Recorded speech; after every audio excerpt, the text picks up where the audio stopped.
Scorpion deathlock, a double dip. This has never been done before, I don't think. I've never seen it. I've never heard of it.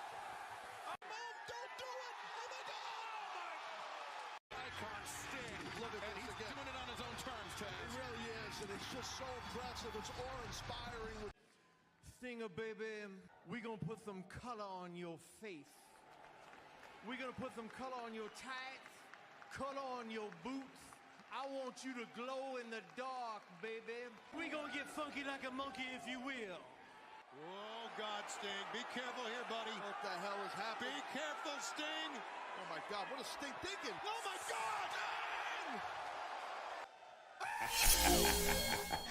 Hey, ladies and gentlemen, don't forget, all right? Make sure you log it in. And you remember to check out my good friends over at the Broken Table Podcast live on YouTube. These are some of my good friends. They have some of the best topics going on. They're talking about a lot of good things. And also, they like to put over the Prince Nana dance. Hey, I swerve and I drive. I swerve and I drive. Hey. Don't forget, tune in, log on to the Broken Tables Podcast live on YouTube, my friends.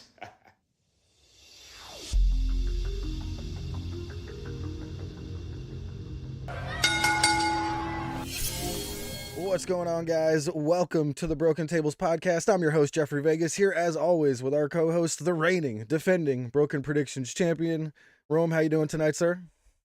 I'm doing pretty good. That's excellent to hear. Excellent to hear.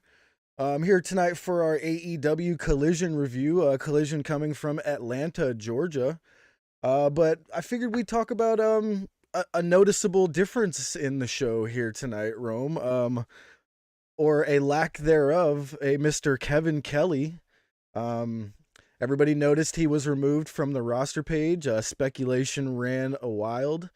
I thought he was just not there for the photo op, but you did some digging around and you found that he was putting out some feelers or something to that effect. What was that you were saying there in the Discord? So, what I had read during, I started to do a little bit of research, and I had heard that Kevin Kelly had put out some feelers to WWE to see if he could find, you know what they mean when they say put feelers out there. Kind of like a touch base, like, hey, what's going on? Maybe if you're hiring. But something that was a little bit more substantial that came out was that he was fired due to tweets that he had made last weekend. Those tweets being kind of shitting on Ian Riccaboni, and then also kind of criticizing his role in the company. And here's the thing, right? I just, you don't go after them. Go ahead. Sorry, no. I prayed for this to happen, and it came true. Look, I don't want to be that guy, but I'll be that guy because someone's got to do it. Kevin Kelly's running AEW. If summed up into one word, would be dog shit. Just terrible, just completely awful. And Tony Khan made the right call by minimizing this guy's impact on the product because he wasn't good. He had no knowledge of the product, no knowledge of the storylines, no knowledge of the wrestlers. Like Best Friends would do their gimmick where they would do the hug and the camera would pan out and be like, you got to give the people what they want. And like Kevin Kelly fumbled that. Like he couldn't do things that you just need the AEW announce team to do. So he was just god awful, just terrible. He just wasn't good. And so him sitting on the bench and then him going on Twitter saying that, Ian Riccaboni like sabotaged him. I thought like that was just number one. Ian Riccaboni comes off to me as just one of the genuinely most likable guys in pro wrestling, or at least in pro wrestling announcing. This, like, I follow this guy on Twitter. This guy is out there being a dad, doing the commentary thing, going to school for, I forget what he's going to for, but like, and then he's hitting up the the fighting the Iron Hogs, the Phillies like single A team. Big fan of them, and I'm just like, Jesus, like, yeah, I don't know, for Kevin Kelly to go out there and just be a complete douche. It was just like you're terrible at this, and you were replaced, and you Yeah. weren't good. And So don't blame others. Blame yourself for just not being very good. and man, I mean, lesson be learned. Don't go after like the most lovable guy on the show. Like, what were you thinking? You know what I mean? Like, it's Yeah. just, it's just crazy to me. But no more Kevin Kelly. Kevin Kelly has been released from AEW or fired, whatever word you like to use. Fired. I like fired. Go with fired. Yeah, not a don't like to I beat can't wait around for the him. bush. Jeff, I'm going to paint a picture for you. Close your eyes for a second. All right. So I want you to imagine a world. It's the NXT takeover, standoff, whatever, like before WrestleMania. No, And they're like, no. we have a new commentator. Bring him on out. Out he comes, Kevin Kelly, the new NXT commentator. And Dude. then all the Fed fans are going to take it like it's a win for them. Like, look who we got. Yeah, they're And gonna be like, "Welcome home." And then they're going to be like, oh, you're not good. Yeah, You're not halfway good. through, they're gonna be like, "What have we done?" Yeah, what have we done? But it's just dumb. It's just dumb stuff. And it's just awful. Like, hey, maybe you should just be better at your job. But if you had followed us for a while here, you know we're not fans of Kevin Kelly. He is awful on AEW commentary. I've heard some people who are big fans of his. I guess I can understand why he's got some fans, but like, if you really pay attention to commentary, he's awful. Like See, I can't. I need to hear from these Kevin Kelly fans, and like I need to know why this guy is likable. Because here's the thing, like you could say like, oh, I liked his work in New Japan, and like my thing is that like the only times that I've really paid much mind to his New Japan work was when I was watching New Japan shows at like 3-4 in the morning, delusionally tired. So like yeah. I So didn't take much note on how bad the commentary was. I was watching the matches and trying to stay awake. I saw So somebody make a really funny analogy with Kevin Kelly on why he should have been let go. They're like, if your job is to make hamburgers and every time somebody orders a hamburger, you make a chicken sandwich, you should be fired. And I was like, you know what? That's perfect. I mean, yeah, so Kevin Kelly was awful. He's gone. And you know what? It's been so much better for it. Like Shivani, like I'm sure Tony Schiavone was happy to have off on Saturdays, but it's just way better. And like even Ian Riccaboni, like they haven't been using him much. I would like to see them use Ian Riccaboni more, because Ian's just Yeah. fantastic. I think he would be a great fit for Collision. But Perfect. yeah, He'd be a great third wheel for Collision. Absolutely. yeah, Or even give me Caprice Coleman, dude. I love Caprice Coleman. So, Caprice is great. yeah. All right, well, let's go ahead and get started with our AEW Collision review here, again from Atlanta, Georgia. And I mention it because this Atlanta crowd was absolutely fantastic. I loved this crowd all night, and they were very hot to start off because we got Bryan Danielson versus Shane Taylor. And, Rome, I've never been a huge fan of Shane Taylor, never been, down on him or anything like that. He's just been another one of those Ring of Honor guys. But dude, this fucking match was absolutely incredible. Easily Shane Taylor's best match.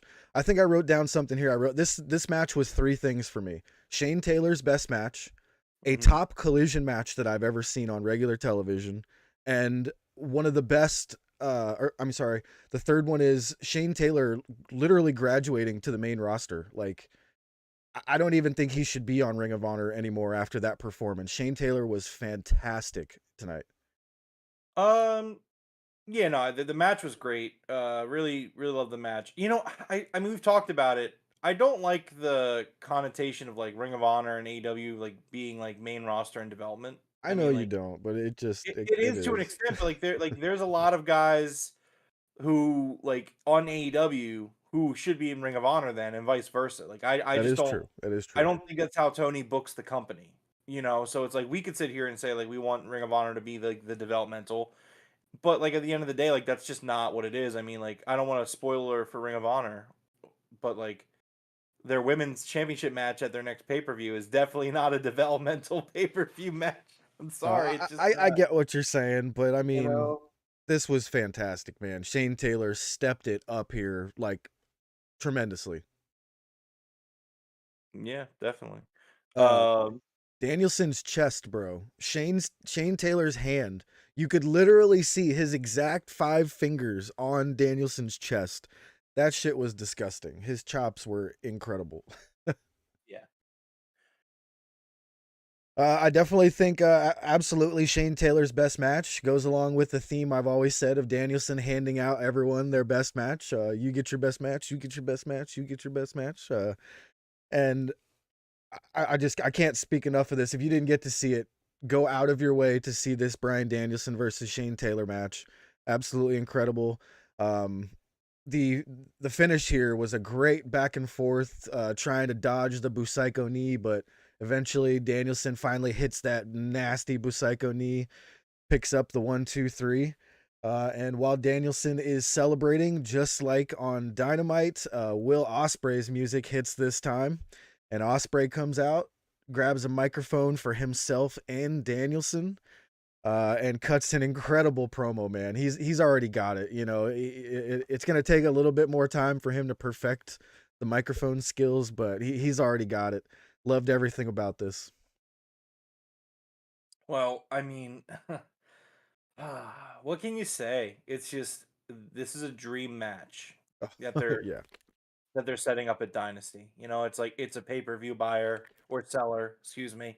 It's just if you asked me a year ago to like fantasy book a wrestling show, like this match makes that fantasy booking card. It's just it's something that's going to be extremely special. Yeah. I cannot wait for that match. That's you don't even have to put any other matches on the pay-per-view card. Just let them go out there for an hour. I'll pay $50. Yeah, absolutely. Let's go to chat here real quick before we move on. We had Haseen Terrell in there, the day trading Doge. The Coug is here. We got Queen Nat and Bebe. Thank you all very much for joining us here tonight. Man, Nat says Brian just keeps handing out people's best matches weekly. Yeah, I've said it for a long time. Danielson is the Oprah of professional wrestling. He just hands out best matches constantly. It's incredible. Oh, Haseen said that it was a good game room. Oh, thank you for watching the last episode, Haseen. Oh, nice. Appreciate that. Yeah, thank you. And so Danielson gets on and basically challenges Ospreay to a match at Dynasty. So we're going to be getting Bryan Danielson versus Will Ospreay Yeah, at Jeff, don't forget AEW about Dynasty. Michael. What's that? Oh, Don't there's forget about Michael. I didn't see his name anywhere. Where was he up there?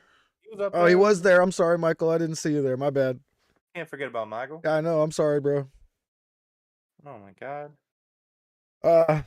Dude, that gave me chills, man. They used the camera very it was very obvious they were using the camera and the new stage tonight a lot. You know, they were focusing that camera shot right down the alleyway to the stage there. And just seeing that graphic, you know, AEW Dynasty with these two guys face to face. I might even have to change the thumbnail for this, you know, tonight. All right, next up we had the EVPs, Nicholas and Matthew Jackson with Okada for his first match. Kazuchika Okada was joining the EVPs in a trios match against a bunch of jobbers. I did not catch these dudes' names. I know one of them was Serpentico without his mask. Was he going by Ben Dejo, or what's the other name he goes by? John Cruz. John Cruz. That's who he was tonight, right? I think so. Yeah, that's who it looked like. It looked like he was being John Cruz. Had no clue who the other two guys were. They did say their names, but I apologize. I did not catch the names. But it did not matter. Okada, basically, the crowd was chanting Okada's name, so he asked the Jacksons to tag him in, and Okada dispatched all 3 of these dudes in absolute no time. Was a fantastic squash match. I know you're not a big fan of them, but, you know, with the stuff that happened afterwards, I actually loved this whole thing. I thought it was great. So I will actually say that I just realized I'm still wearing the glasses. Yeah, I know. I just went to itch my nose, and I just realized that's what happens when you're up for work at 4:30 in the morning. Oh, jeez. Yeah, it is what it is. Anyway, so I actually liked this squash match. So good. Not because it was a good wrestling match. I know Jeffrey Vegas obviously known for thinking that squash matches are good wrestling matches. It's that's a fact. Yep, there it is. Nat in the chat. Everyone hit up the chat. He loves them. Right on I don't cue, think I Nat. don't think Wow. I don't think Jeff has ever had a bad thing to say about a squash match before, which is interesting to say. I the have. least. When there's nothing after, I'm like, that was a squash match with nothing after. That was bullshit. Anyways, I liked this for a few reasons. I think number one, it makes a lot of sense for their characters of being the EVPs and the jerks and the heels, just to like, okay, we're gonna have a match. We're just gonna throw ourselves against a bunch of jobbers. Yeah. Also, I would say that a squash match for an in-ring debut like Okada, anyone, I think that's semi-acceptable. As long as you're like you know what I mean? Like it was a quick turnaround where like he debuted on Wednesday and then they were like, okay, Saturday on this taped show, mind you. They're like, okay, we're gonna have him, debut. And so like I was fine with it. I was generally fine with it.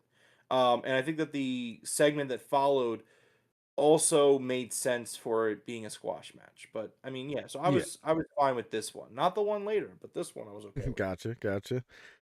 So Eddie Kingston immediately makes his way to the ring and tries to attack Okada with his belt. He gets destroyed by the Bucks.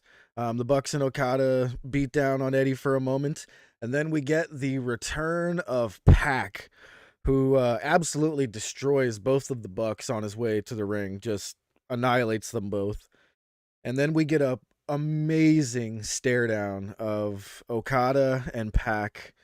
Pac just getting right up in Okada's face. It looked a little funny, him being 5'0" and Okada's like close to 7 foot. But this was I audibly screamed out, "Holy shit!" I was not expecting this for 1 second, and it was one of those matches that like when I named a bunch the other night with Okada, this was not on the list. And for this to be the first match, possibly, I'm going to imagine this is going to be the first match we get with Okada. Oh my god, dude! I can't wait to see Pac versus Okada. That's going to be incredible. Yeah, it's gonna be a hell of a match. Great that Pac's back. Hey, look, man, like, we talk about it, and I'm going to say it, and pun not fully intended, but AEW is they're just doing big business right now. Oh, They're just, yeah. like bringing Pac back, and last week obviously with Okada, or Wednesday with Okada, and then Revolution was huge, and next week obviously is big business with Mercedes, like, and then you're gonna coast into Dynasty with like what's already going to be an all like with Danielson Osprey having possibility to be a top 5 match of all time. You know what I mean? So it's just like Yeah. they're just doing such great business right now, and Mhm. it's just they're so great for them. Like the product's not perfect. There's definitely issues which we're going to talk about very shortly, but like they're just where it counts the most. They're just doing great business. Absolutely. Firing on all cylinders is what I would like to say. Pac gets on the mic and says the bastard is back. Dude, his promo was badass. He's like, I like to get into a little bit of trouble. And he's like, if you guys want to start some trouble, let's fucking go. I was just like, dude, what a cool promo from that guy. Like, it was just cool. Like, you know what I mean? And it looks like at Dynasty, I believe he said, we're going to get a trios match. No, what was it? Nope, big business next Big week. business. Yes, I'm sorry. Why did I say Dynamite? Yeah, big business. We're going to get a trios match. Somewhat of a death triangle. No Ray Fenix, but it's going to be Eddie Kingston in Fenix's place, I would imagine. Penta was out there. So we got Penta and Pac. So that's going to be freaking incredible. I can't wait. That's going to be awesome. Next up was Darby promo. And Michael Duke asked in chat if he really relinquished the tag team titles. Yes, Michael, he said it was impossible to replace Sting, so there was no need for him to continue on to try to be the tag team champions. So there will be a massive tournament. We're guessing a minimum of 16 teams. And Rome, it's funny that you're the one that called out 16 teams, and in the AEW shop, there's a new shirt that dropped for Colt Cabana and Brandon Cutler. And Colt Cabana said, he says, me and Brandon Cutler are in the top 17 teams for sure. So that would, for me, that like assumed that there's a number 16 that's going to be, important for us. So maybe you were dead on there with your 16 number. Maybe. But yeah, so that's what's going to go on there. Michael Duke, a tournament for the tag team titles over the next few weeks. It should be pretty good. I love these tournaments that Tony does. These tournaments always turn out fantastic. We just hope he perfects all the participants. Would be I can't imagine with 17 or 18 teams, he's gonna have a few of them that we're not gonna be super hyped about. Should be fun. Yeah. Delay no more. Ni hao, everyone. Ni hao. I have an important announcement to make. Ryback is all elite. No, never. No. If Ryback ever goes back to wrestling, it should be at the Fed. God, please no in AEW. No.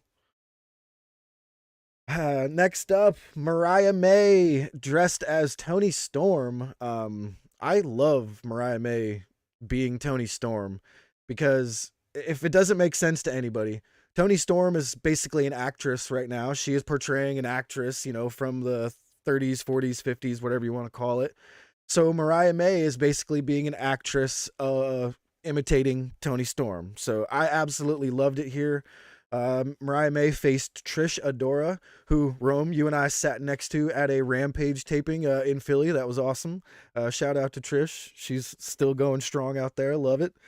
And man, Trish Adora getting some offense in here. This wasn't a squash match by any means.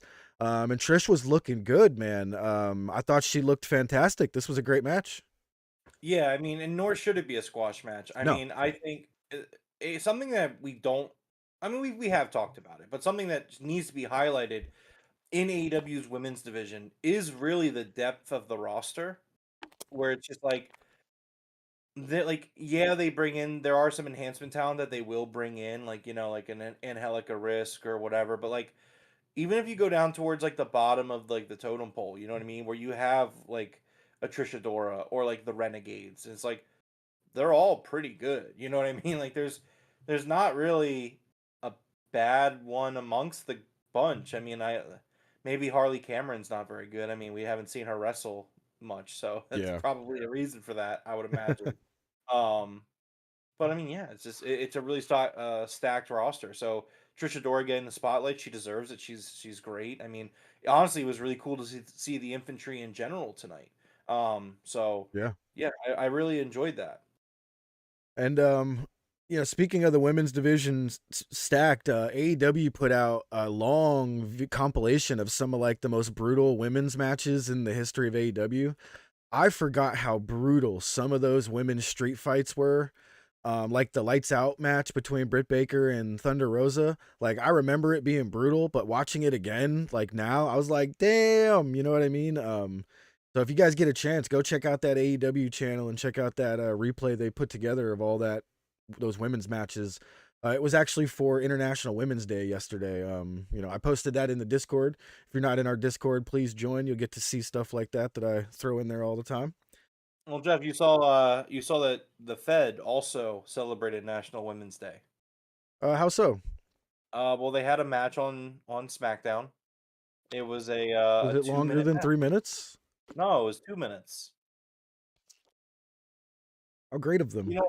You know what? Maybe the idea is that, women are so great that they can get it all done, like a whole wrestling match. They could just get it all done in 2 minutes. Yeah, they can get it all done in 2 minutes. They're so good that of course. Yeah, that was probably what it was. Like the Fed, they know what's going on. They get it. Yeah. Triple Paul's backstage, like gotta make room for The Rock. Well, Mariah May hits an absolutely disgusting, what looked to be the Busaiku knee, like Bryan Danielson's running knee. Absolutely annihilates Trish Adora, picks her up, hits the Mayday for the 1, 2, 3, and gets the win. And immediately Tony Storm comes out to give out the first ever Tony Award. And I gotta say, Rome, I was surprised here. I was very, very surprised here when Tony Storm announces the first ever recipient is Mariah May. I thought for sure she was going to give it to herself. I thought she was going to be like, yep, I win it. But technically she does win it because Mariah May is Tony Storm, right? Exactly. Well, that's the whole beauty of this storyline where it's like, we've talked about Mariah May getting the cold shoulder from Tony Storm. All it took for Mariah May to get Tony's affection was for her to become Tony Storm. Because Exactly. that's how vain Tony Storm is right now, where it's like, that's what it took. That's what it took Mariah May to get her attention. It's like, I'm just gonna become Tony Storm. This is why Rome's here, everybody. He notices the shit that we don't. Like, that's such a great catch, dude. Like, There's levels to it. It's funny, right? It's really funny to me because so Nat's I gonna be was like, at speak for yourself, Jeff. I was at work the other day, and I found out that one of my employees is a Fed fan, and that he's going to Sorry. Mania this year. Yeah, no, I mean he's a nice guy, so I don't have a problem with him. But so I was like talking to him, and I was just kind of like laying out like again, I don't want to be a jerk, so I was like I wasn't gonna like crap on the dude for his choices of product, but I basically like laid it out like politely how I felt and stuff, and he was just kind of like, "Oh yeah, I mean, I guess like yeah, like he's like there's no storylines in AEW," and I'm like, "There is. You're just not.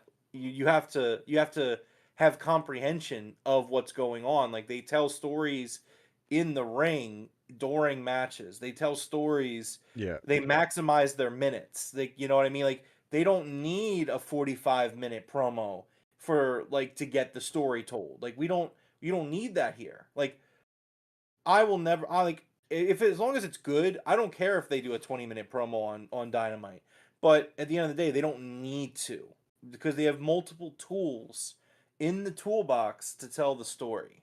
Yeah. And so like I was like kind of explaining that to him, and then like he was like, "Oh well, what about Tony Khan on Twitter? He's crazy." And I'm like, "Well, And then we went off on a tangent. But I thought that was a really funny little tie-in. It was just like, yeah, AEW storytelling is just so awesome because of how you have to look into it. You know what I mean? Like they tease things, but it's not always on the nose. It's why Jeffrey Vegas sometimes it's right over the head. 'Cause he just, it is Well, what it is.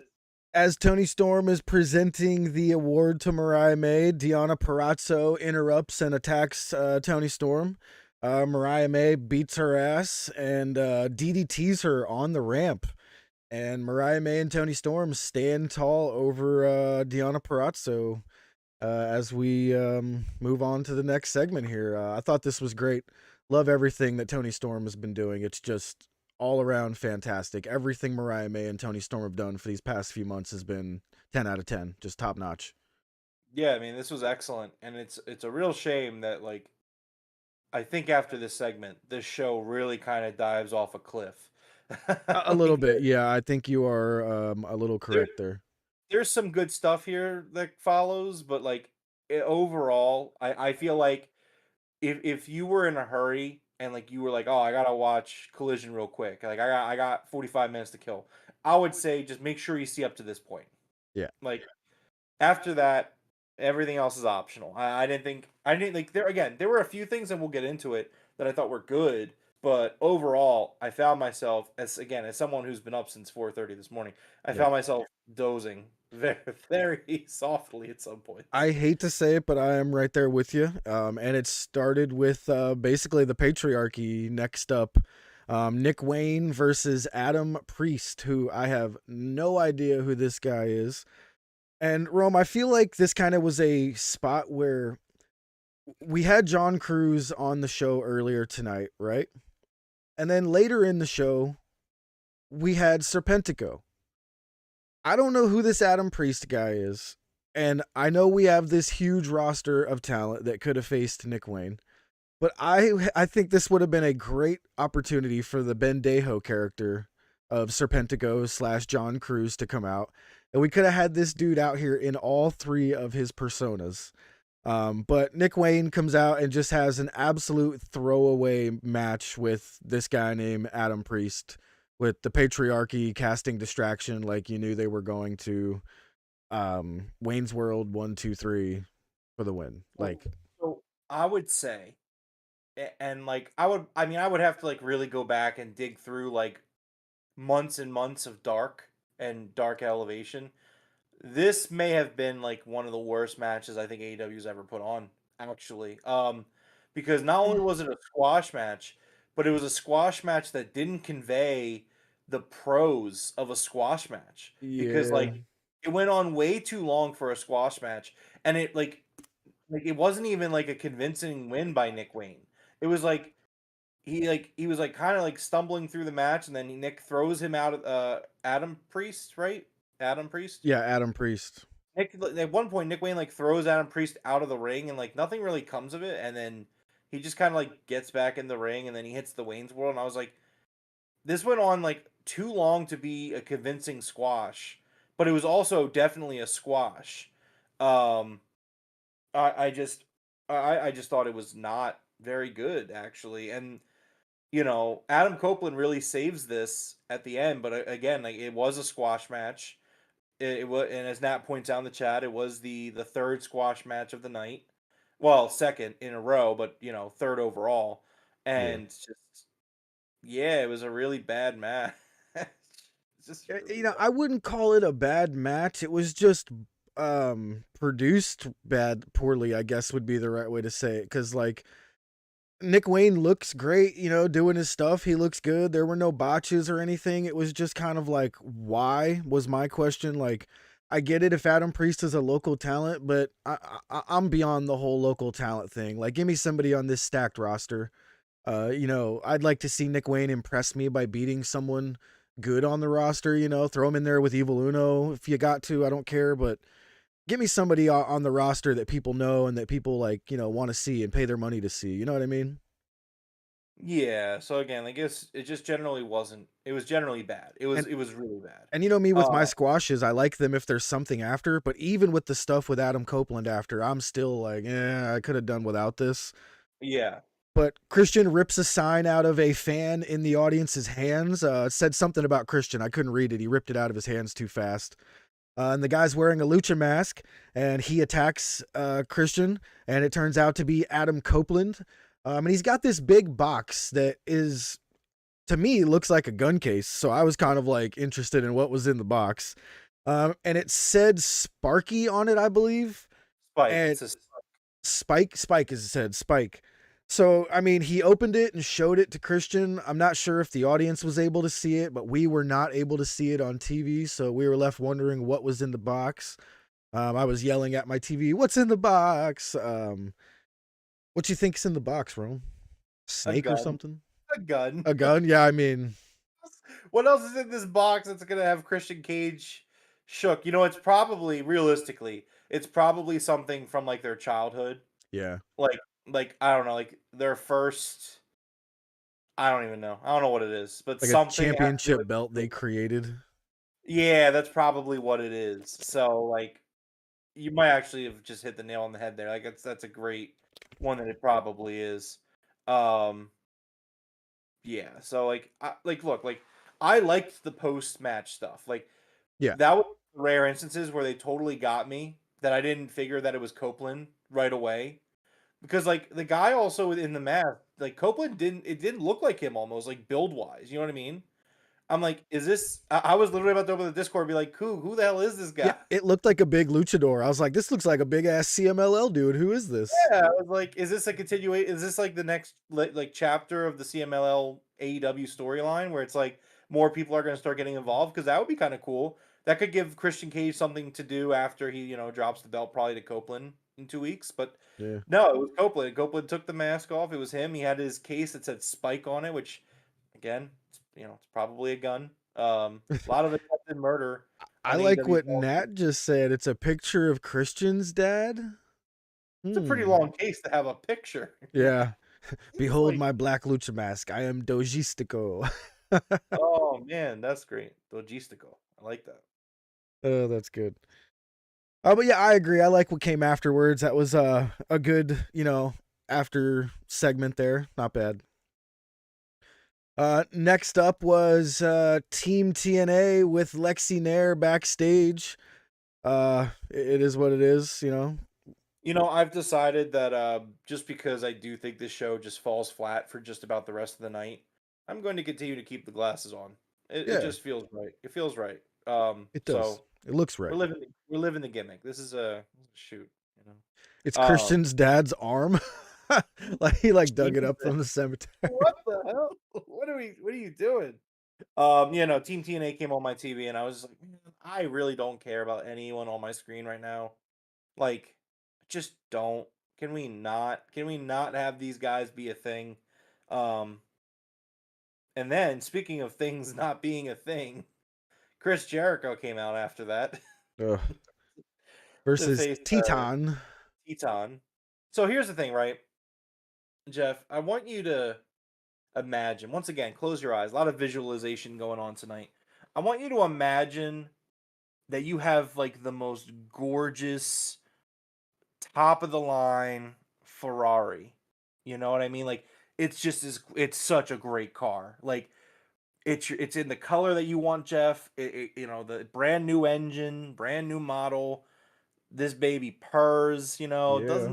doesn't take up a lot of gas. It's not a gas guzzler, so you're getting your mileage out of it too. It's got everything, the perfect car. And then you imagine, Jeff, that you could only take that car up and down your driveway.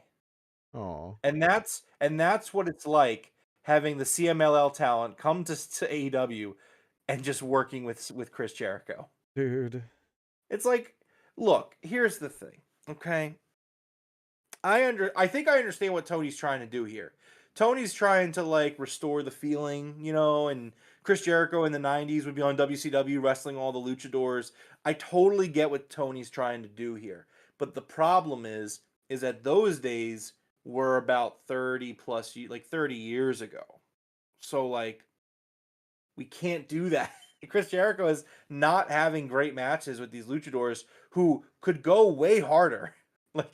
I have no doubt in my mind that Teton, who is the CMLL welterweight champion, could not be going a little bit harder. I think Teton worked very hard and did a great job. It looked on like his he own. was trying not to kill Jericho. Yeah, it's just we need to not have Chris Jericho be the guy. There's so many other guys on the roster that you could throw in there and make great matches. And some of them were on TV tonight, like Lee Moriarty. That would be a great guy to throw out there against a luchador. You could have Angelico was on TV tonight facing Mystico. He could be in that spot more. We could go up and down the roster and probably come up with 10 plus people who would be in a better position to have these matches with these luchadors, and you're doing them a disservice by putting them out there against Jericho, who, yeah, sure, Jericho may be more methodical and can carry a match in terms of storytelling, but he's not holding his end of the bargain up when it comes to the physicality of these matches. You know what I mean? It just doesn't. Yeah. It's just not working, and So- I don't think it's going to change, which really sucks. So I wrote down here I was okay with this match up until the giant coup de grace when Teton jumped off the top rope and double stomped Jericho in the chest. If he would have pinned Jericho for the 1, 2, 3 right there, I would have fucking applauded the shit out of this match. I would have been like, fuck yeah, that was awesome. But as soon as I realized Jericho kicks out of that and he's winning this match, I was like, this is bullshit. I don't even want to see the rest of this match. There was no fucking reason for that dude to come out there and just lose to Jericho. I can't think of any reason for that. Yeah, I mean, you got to look at it with Jericho. We know that Jericho's winning this match before the match even starts. You know what I mean? When I saw that coup de grace, I fucking almost lost my shit. If they would have counted 3, I would have been like, fuck yeah. You know what I mean? But no. Yeah, but no. So Jericho hits a lion tamer.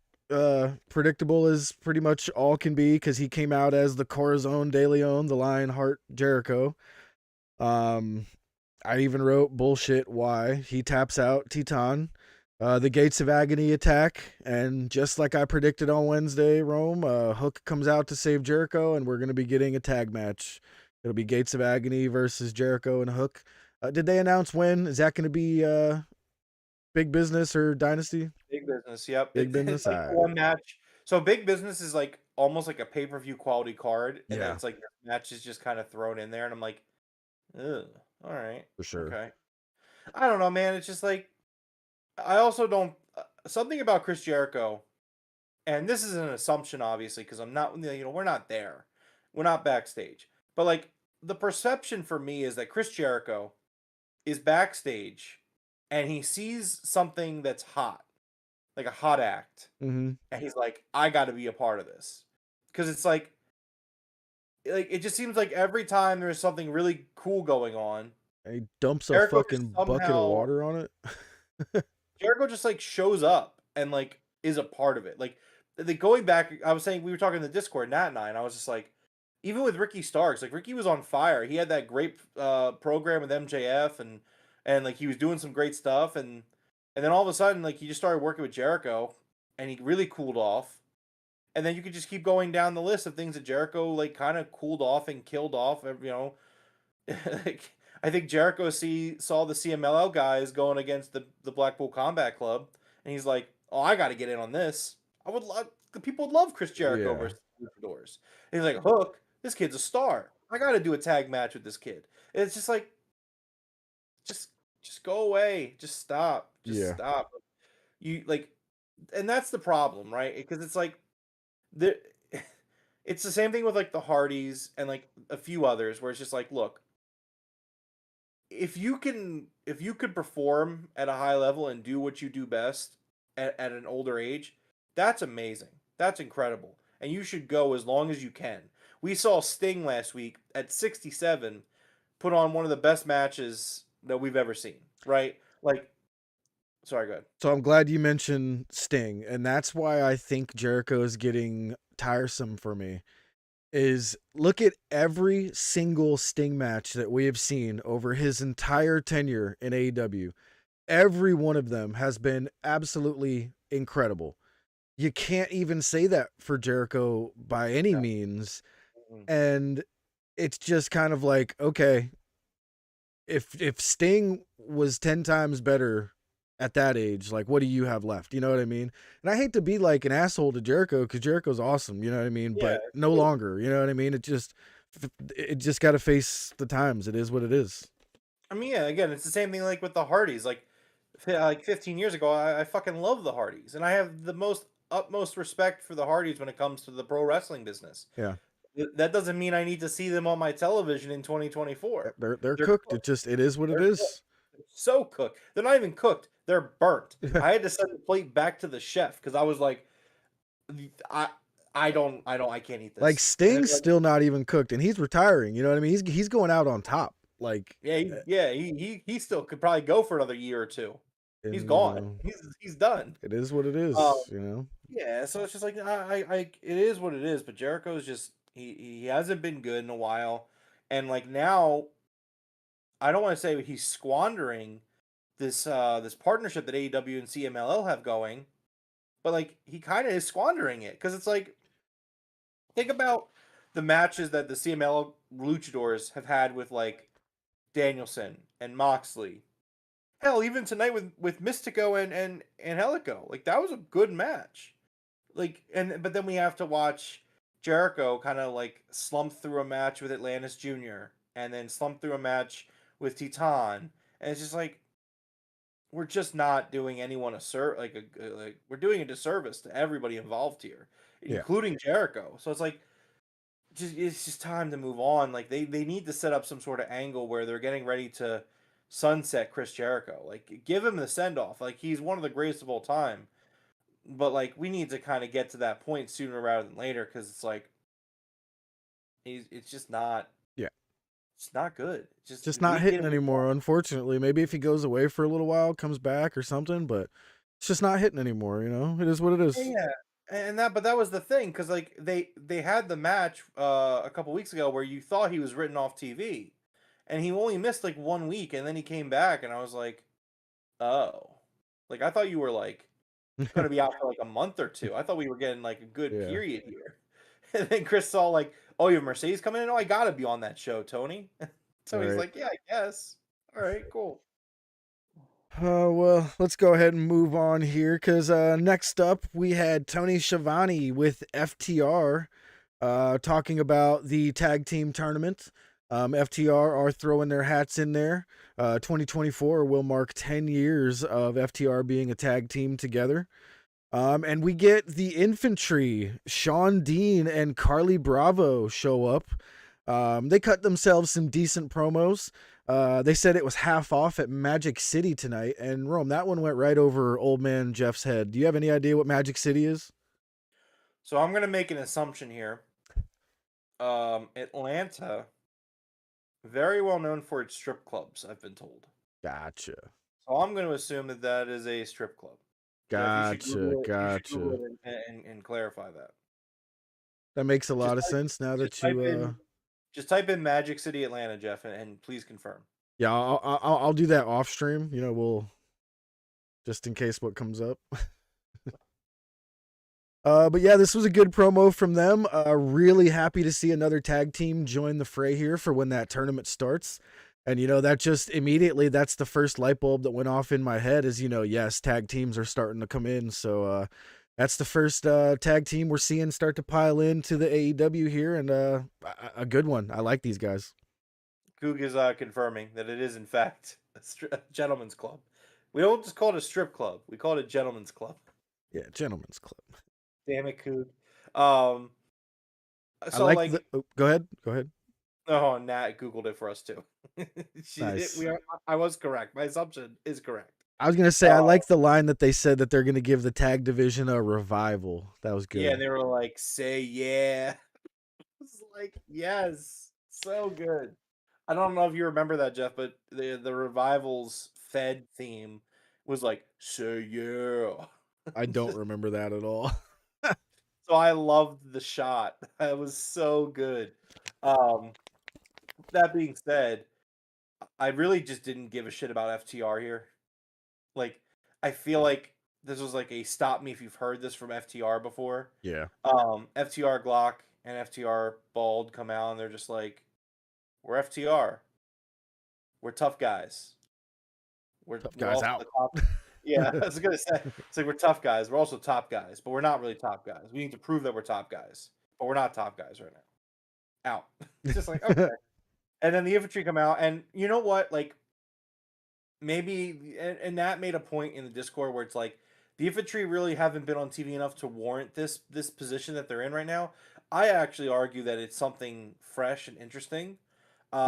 Fresh team. Yeah, infantry's a great team. You know, the captain hit him with the deal. You know, Carly Bravo is pretty good too. Trisha Dora also part of that faction technically. Not technically, she is. So I thought it was great having them out there. It was something fresh, something different. And I enjoyed them being out there. And for the minutes that they had, it was very funny for me. So nice. I'm good. I'm good with it. All right. Next up, it was Mystico versus Angelico.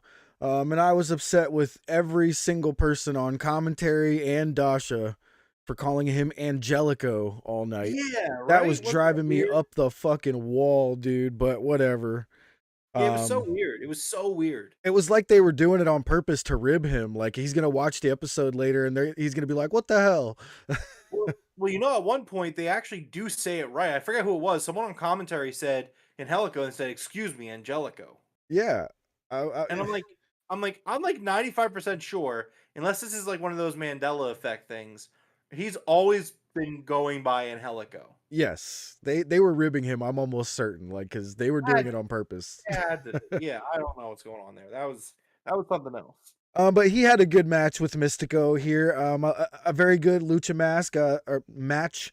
This is the type of match you would see in CMLL. I believe Angelico goes all over the world. I believe he participates in CMLL and AAA.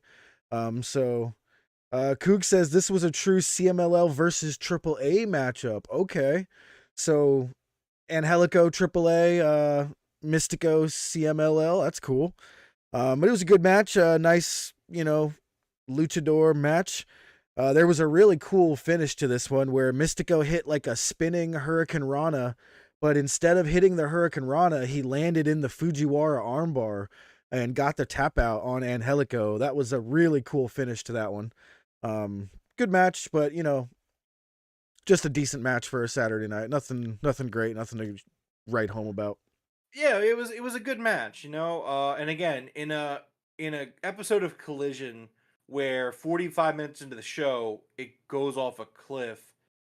I mean, it's technically a breath of fresh air. It was a good match. Mystico's great. I mean, never forget that, they had Mystico jumping around on trampolines at the other place. Yeah. Don't forget that. That was something he did. So was he Sin Cara, or what was his name over there? yeah, he was Sin Cara. He was Sin Cara. Yeah. No, it was a good match. It was enjoyable. Yeah, it was good. Next up was time for the main event, the Atlanta Street Fight. And, this went exactly like I said again, Rome. We didn't really care. These three guys, we don't care about Mark Briscoe, Jay Lethal, and Jeff Jarrett tremendously at this point.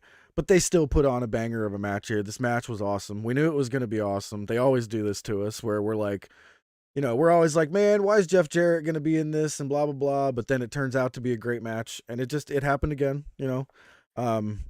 weapons everywhere, tables, chairs, trash cans, Brody King. I mean, I loved it. I had a blast watching it, you know what I mean? But it was Jeff Jarrett and Jay Lethal in a main event on a Collision.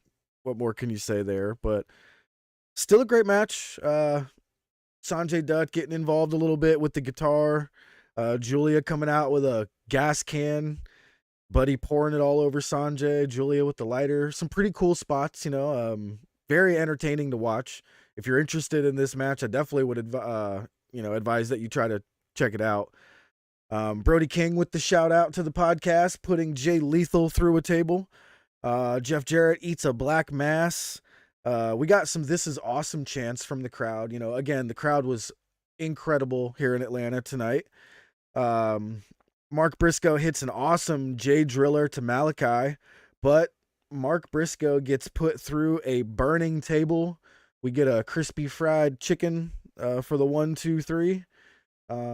House of Black wins. I was not expecting the House of Black to win here, with the rumors of them leaving, but I'm glad that they did win here. It looked great to see them get put over and, put Mark Briscoe out of his misery, I guess.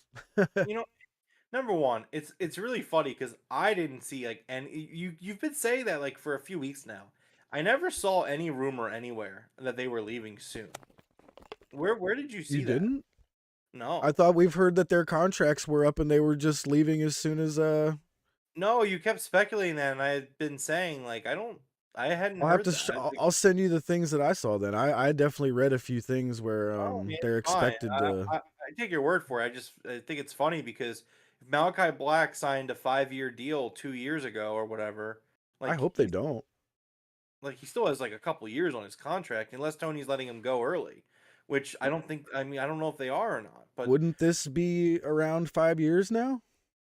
No, dude. The company's been around for 5 years. That's true. That's true. Black didn't show up for about 2 years, right?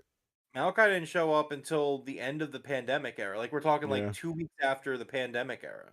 Okay, and AEW was 2 years old at that point. I hope they don't go anywhere. You know what I mean? So that's cool with me if it's not true. But I was ready to give a eulogy for the House of Black if they lost this match. Yeah. That would have been it. That would have been it's over, dog. It's Jover. It's Jover. Or Joe Over. I don't know why I said it like that. But no, the match was good. It's just not a match that I had any interest in at all.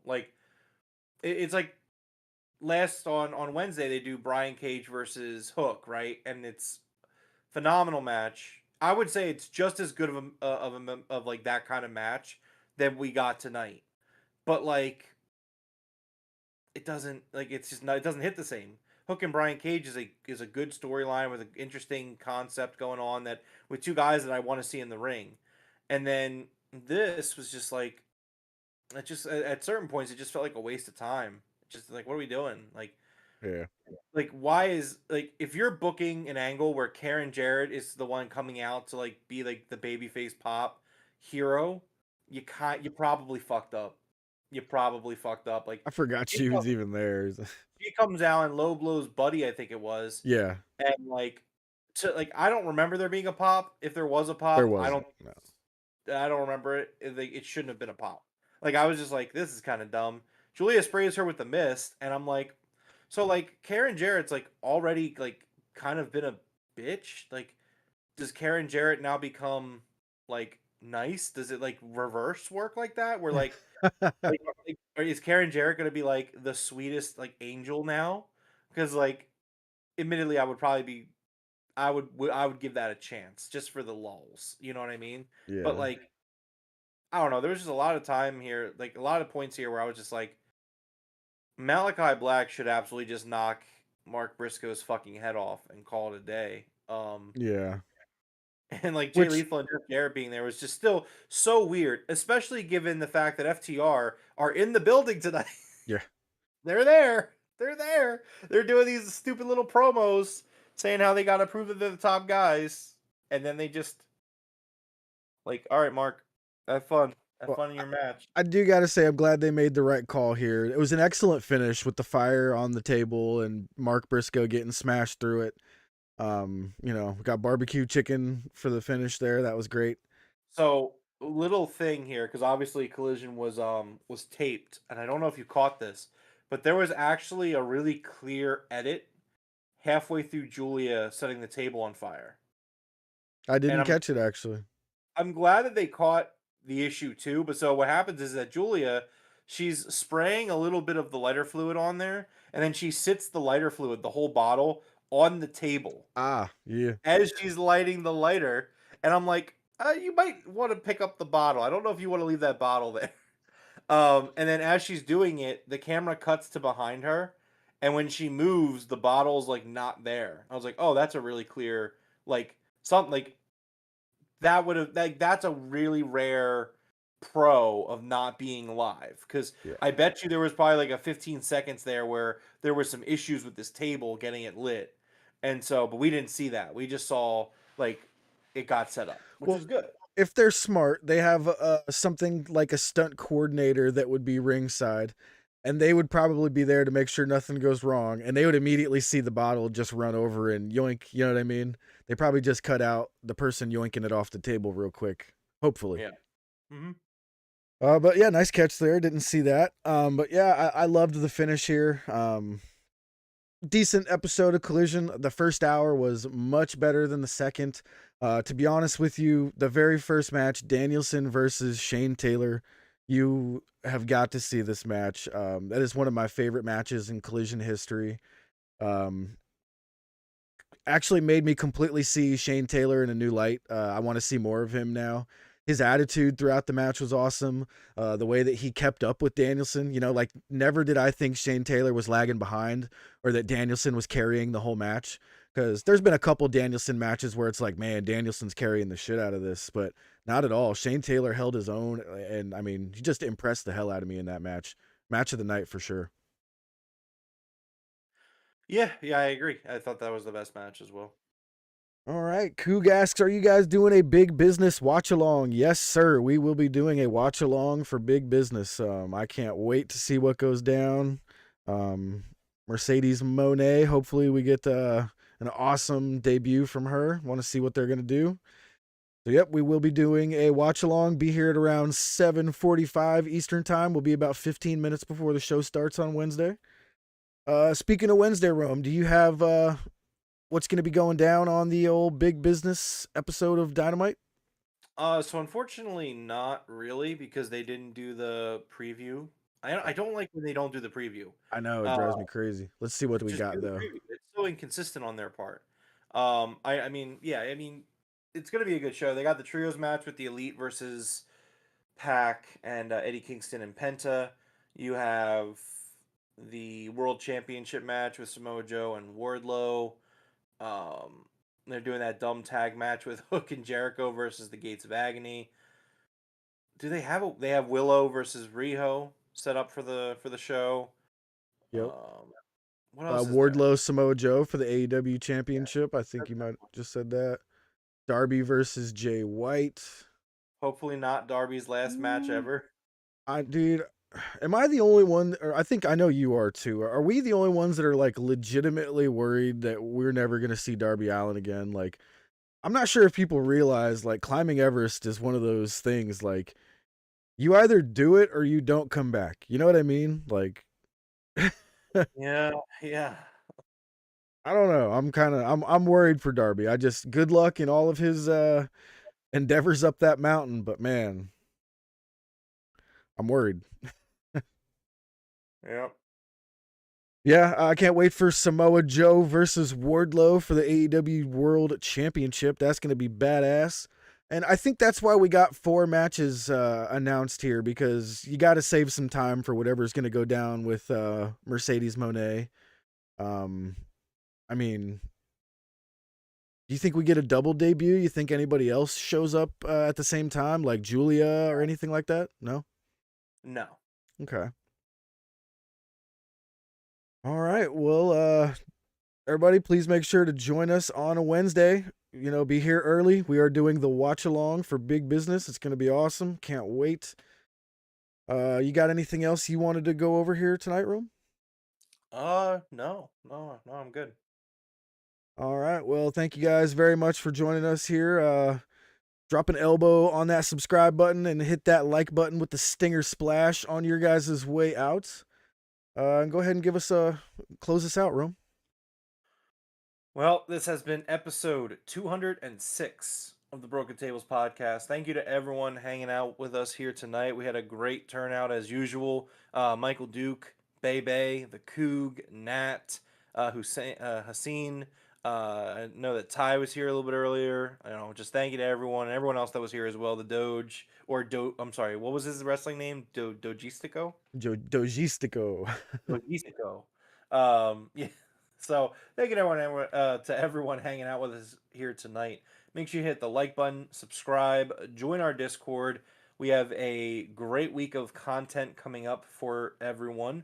We have the Big Business watch along on Wednesday, our Collision review on Saturday, and also if you like video games, we have the Game Room podcast over on our other channel, which you can find the link to down below in the description. It's going to be a pretty good show on Monday. Dev and I are going to be talking about the passing of Akira Toriyama and the impact that he's had on games in general and pop culture. We're also going to be talking about the Xbox partner showcase that was on Thursday, I think. It was a pretty good show, but we'll be talking about that as well, amongst other little things going on in the games industry. Like I said earlier, you can join the Discord where we're talking about games, talking about wrestling, talking about everything. Follow us on Twitter to keep up with us. Subscribe to become a member to support the channel. But yeah, until next time, we'll see you guys for some big business. All right. Thank you, everybody, for joining us here tonight. And, as always, top guys out.